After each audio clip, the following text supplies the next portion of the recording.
David Edwards says, she's Rachel Thieves. What would you do, says Jerry Tommy. What would you do if you were Prime Minister in the same situation? Well, I'll give you one suggestion. I'd definitely do. I'd stop the bloody boats. I would empty every single hotel today, and those people who are fleeing persecution or are economic migrants, they would live in army camps. And if there wasn't enough accommodation, I'd put up the tents. If they're good enough for our boys, why aren't they good enough for people who, whether you agree with them or not, if you think it's okay just to enter our country illegally, you are an absolute idiot. So that's the first thing I would do.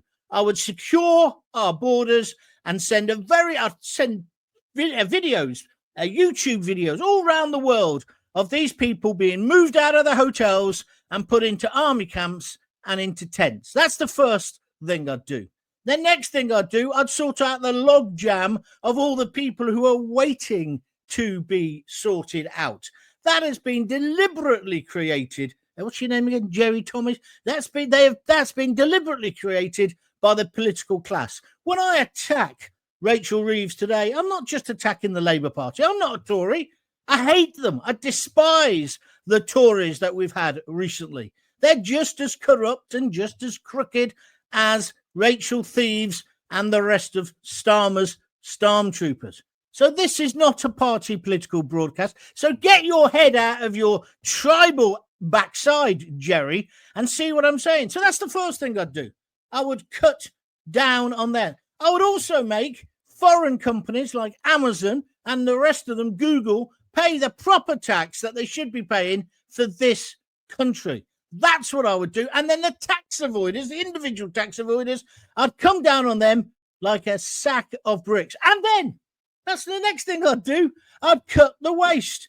10,000 civil servants, not enough. I would do an Elon Musk. I'd get the bloody chainsaw out and chop the waste down. Councils, I would sort them out. There's a need for diversity, of course. And we want a meritocracy where from wherever you come from, whatever your sex, whatever your sexuality, your gender, and the rest of it, of course, you should have an equal opportunity. But you shouldn't be given an advantage. And we don't need all these diversity managers in the NHS. Then, on the NHS, have you had enough of my ideas yet? I would also charge £10 every time you go to the doctor. And if you don't turn up, you don't get your 10 quid back. Is that enough ideas for you just off the top of my head, Jerry?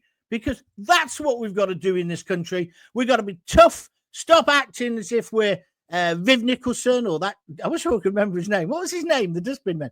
We've got to stop acting like that. And we've also got to put party tribalism to one side. We are in a mess. The latest thing that Thieves is saying, she's saying it's all Donald Trump's fault now.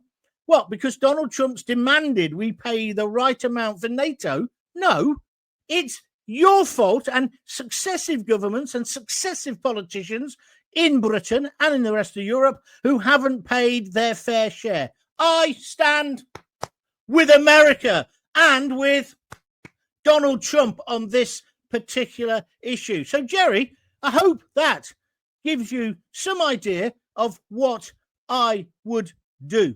And also, I would clamp down on expenses for MPs. They don't need to go first class. Maybe if they started going standard class, like the rest of us, cattle class, they'd understand what a shit railway system we've got at the moment. If they got out of their ivory towers, they might understand just how bad this country is. They've given all this money for potholes. The roads won't get any better. They'll still be like downtown Kabul after we bombed it into the Stone Age. That's what's wrong with our country. And I'll tell you the final thing for you, Jerry, if you want to shove it in your pipe and smoke it, is this. I would reward those who work hard, those who contribute, those who want to send their kids to school, rather than, here we are, ready for it, rather than the work shy, rather than the long-term useless, rather than the skivers and the scroungers. So I would attack both ends. Big business and the people who are not paying their taxes correctly, and people who are taking the PISS out of all of us. That's what I would do. But what we need to do, first of all, is get rid of Rachel Reeves. How can we have a chancellor who's not even an economist? I know we've had them in the past, but how can we have somebody who lied about it? And it is a lie, what she did. How can we have a prime minister who lied to get into office? I know they all lie in their manifestos, but it was a complete pack of lies. And before you ask me, who would you replace them with? That's the dilemma. And I think that's why I'm so angry. That's why I'm so frustrated. There is no alternative. They're all, listen to me, self-serving pigs with their snouts in the trough. Magpie 1972 says, good question. What, Jerry Tommy was a good question. Well, if that was a good question, do you not think my answer was brilliant? Because I do. Magpie says, this is our Joe Biden moment in the UK. Hopefully not full term. Who next to be PM? Well, yes, you're missing the point. We have to get rid of this miserable shower of you-know-what first, because I can't believe that Starmer got away with what he got away with last week. He disappeared. He was missing in action, wasn't he? As Heathrow burned and planes couldn't take off, where was he? Like the chief executive of the airport went to bed rather than dealt with the problem. And then people are saying to me, you're being too harsh. It's not Starmer's fault. If it's not Starmer's fault, whose fault is it? The book stops with him. Our major airport was closed down. Why hasn't anybody ever thought, oh, we better have a backup? And now they're saying, oh, we had one. And then they're saying, oh, no, but we took it out because we of the greenhouse effect and because of green policies. Well, let's get to the core of why Heathrow closed. But let's also get to the question and the answer of where was Wally last week? Where was Keir Starmer? Missing in action. This is the Jon Gaunt show. What else could it be? Are you enjoying it? If you are, why don't you help me out by buying me a coffee? That's how I fund this. I don't get any money from anybody else. It's www.buymeacoffee.com. It's a $5 a time. You can pay 3, 4, 5. Somebody did 10 the other day. Whatever you want to do. Let's keep this going. This is the genuine home of free speech.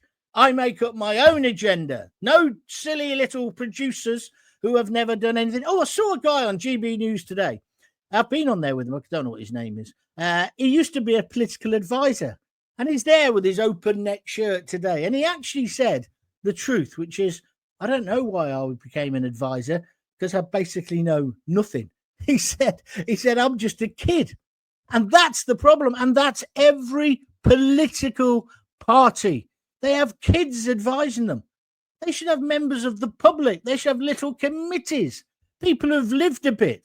People who know what it's like to survive on a pittance.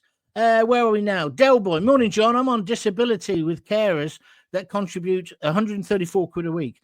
If I had £600 to go into my bank, I'd have to explain to the DWP.